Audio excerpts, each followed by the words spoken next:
So I remember I was teaching once in the University of Kansas, and there was a whole list of basically, let's use nice words, why bad things happen, and how all different philosophies deal with it.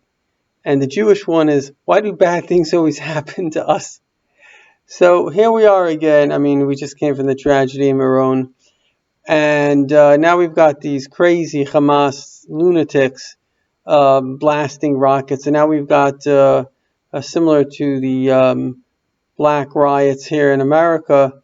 We've got these lunatics rioting in Israel. So there are three things that I want to say. The first thing is, why is it happening? And that has two answers to it. There's a psychological reason and a spiritual reason. And the second thing I want to say is, what is it that we should be doing both on a psychological and spiritual level? And we'll get to the third thing in a minute. So the first thing is, why is it happening? Let's talk psychologically.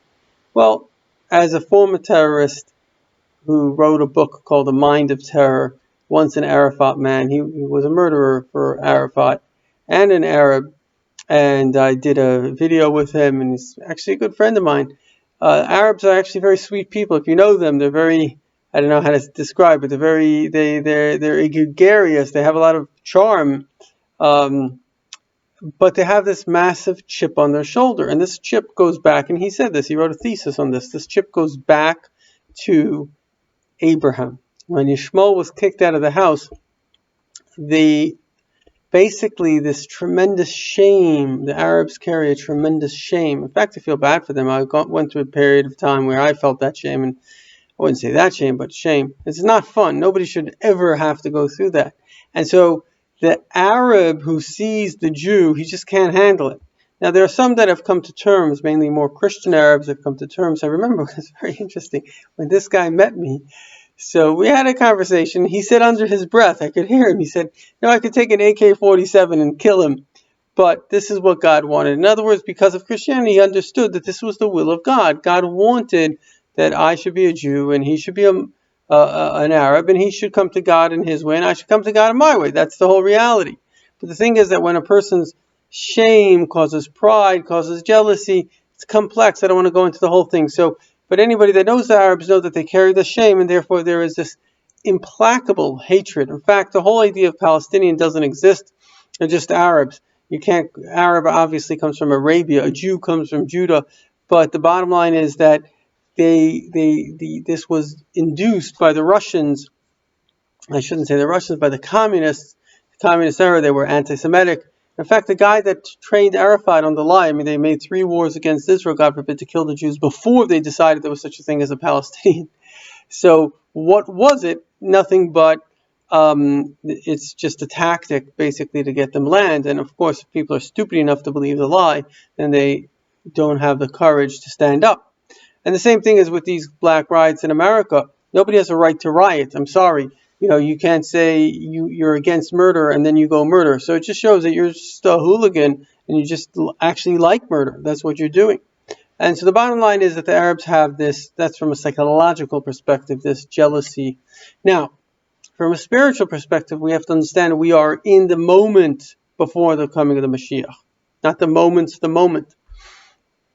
And this is very significant. I mean, I think, if I may sound a little arrogant, very few people really discern. The Baal Shem Tov says that geopolitical events is like a father giving a wink to his clever son. He's saying, this is what's going to happen. You have to understand the depth of what is happening in the world today. Now, we are Jews. If you're watching this and you're Jewish, you'll understand. If you're not, you may understand as well. But the bottom line is, as a Jew, Jerusalem is our heart and soul. But Jerusalem is not only the heart and soul of the Jewish people. In fact, it's the heart and soul of billions of people. I remember asking a Muslim, it was actually an Arab when I was younger, like, what's the deal? Why are the Arabs so much about Jerusalem? He says, what do you mean? It's our third holy city. There's Mecca, Medina, and Jerusalem. And certainly to the Christians, Jerusalem is a holy city. So we're not talking about it. Remember, this guy told me, interesting guy, he said the most precious piece of real estate in the world, so it's not even a question, the most precious piece of real estate in the world is the Temple Mount. There's no piece in the entire world that is as precious as that, because it's holy. Everybody wants a part of the holiness. And so ultimately, the fact that rockets, now everything that happens comes from God. The fact that rockets are falling in Jerusalem, all over Israel, this is a final way, because right before the Jews basically came into, they left Egypt. I don't want to go too lengthy. I've spoken about it in other places, but this is a humbling. Suddenly the people that were antagonistic are being nice to each other, because basically, why are we antagonistic? Because I don't want to say it in a bad way, but when things are good, we indulge in the luxury of hate. Oh, right, I was just in South Africa. The guy, they said, what are you guys crazy in America? Politicizing everything. What are you, stupid? I mean, it's like you're Americans. You're one country. What are you doing? The same thing is that's the left, the right. If politics is evil. Now, it's not to say that you can't, sometimes you have to engage. You have to have leaders. You have to have all this stuff.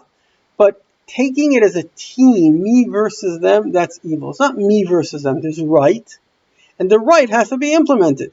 You need law and order. And it has to be done. It's not me versus them. Everybody needs law and order. If you have a criminal element, they also need law and order. They're also people. They need to know that they're not allowed to be a criminal. It's simple. It's not complicated. But one of the things that these barrages do is they create a certain humility. Because suddenly, but you're a big shot, you're a professor, the rocket doesn't really care. It reminds everybody, you're a Jew. That's what you are. You're a Jew. And so, my friends, if you're Jewish, you're a Jew.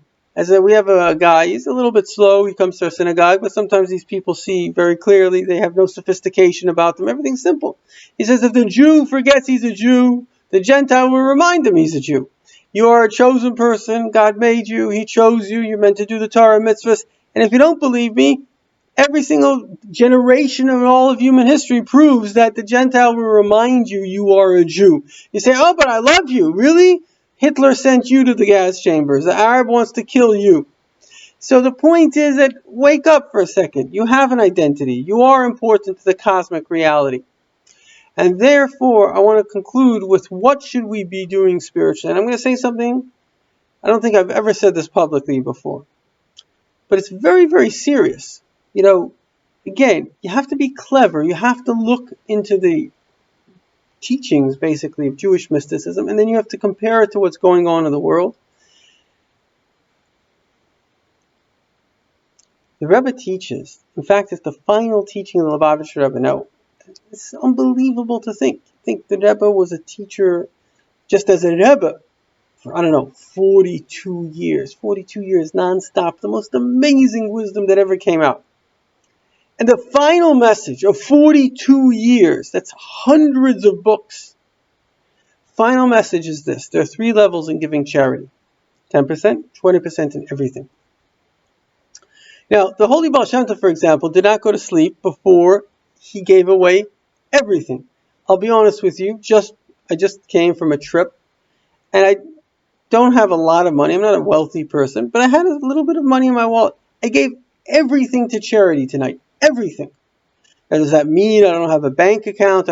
But any cash, coins, everything that was in my wallet, I says I'm giving it all to charity. Everything. And that's a very, very important concept. Why? Because the Alter Rebbe says that the way we behave is how God behaves. You say to God, oh, I give a donation. He says, okay, I'll give you a donation too. Say to God, I give 10%. 10%? That's pretty good. I'll give you 10% too. You give 20%. Very good. I'll give you 20%. You say, God, I am your soldier for helping other people. Everything belongs to them. I recently heard a story of Reb Mendel Futzfas, a great chassid.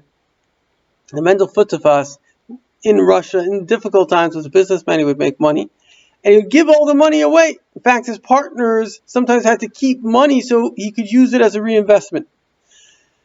In any event, his partners were saying, Mendel, you can't just give away all your money. You got to have some savings, this and that. So he said, okay, maybe they're right. So he took some of the money, and he put it under, the tree in Russia. That's how you kept your money in the bank. And at night, he felt so bad. He said, how can it be that other Jews are hungry and I have money sitting in my house? And in fact, I met Mendel Futzfas' son, Beryl Futzfas, a big tzaddik. And he told me his father would say to his mother, look, I have money. Take whatever you need. The rest I'm giving away. This is not, he wasn't a Rebbe, he was a Jew, just like me. He had a little cap like this. But he did it. My grandfather was a big fundraiser. He knew many wealthy Jews. There was one individual who lost his money, then got it back. And he realized the money is God's. God can take, God can bring, he can do anything. And he said, I am taking from my profit, listen to this, from my profit, I take 7%. The rest is God, 93%. It's not my money, it's God's money. I'm taking a salary from God's money. This is very, very important. I'll tell you why. Because the Rebbe says that you want God to bring Moshiach. My friends, the world is on a precipice. And we can in 1 second have infinite glory and goodness and joy. And God forbid. So we want this precipice to go the right way. It's like we're hanging on a branch. Now, in 1 second, somebody can come and pick you up. 1 second. And the point is, it says that Mashiach won't come when there's no more money left in the pocket. Now that can happen in a good way. Why should it happen in a bad way? It can happen in a good way. Listen very carefully. It's not every day that a rabbi, if I may call myself a little bit of a scholar in Jewish mysticism, I'm obviously aware of what's going on in the world. I'm telling you, take every single penny you have. Now, it doesn't mean you can't have savings. Doesn't mean you can't have some cash in the bank. But if you have any cash right now, give it all to charity. If it's 100 million, give it to charity. And the truth be told, nobody needs more, really, than $1 million. You could have $1 million invested. You can live the rest of your life. Why should other Jews suffer? I don't make any money. You can go to Koil Chabad.